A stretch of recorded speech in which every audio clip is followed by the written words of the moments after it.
নেদারল্যান্ডসের বিপক্ষে দুর্দান্ত ব্যাটিংয়ে ইতিহাস গড়লেন বাংলাদেশ দলের টি-20 অধিনায়ক লিটন দাস।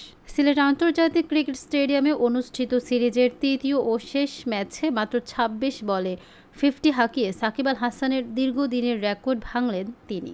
বুধবার ৩রা সেপ্টেম্বর লিটনের ঝড়ো ইনিংসে ছিল ৭টি ৪ ও ৩টি ছক্কা। এটি তার টি-20 ক্যারিয়ারের ১৪তম অর্ধশতক।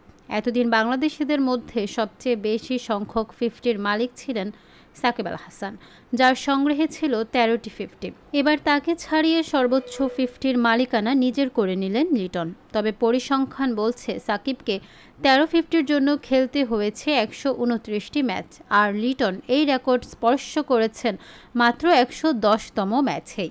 এশিয়া কাপের আগে তার এই ফর্ম বাংলাদেশ দলের আত্মবিশ্বাসকে নিঃসন্দেহে আরও উঁচুতে তুলবে।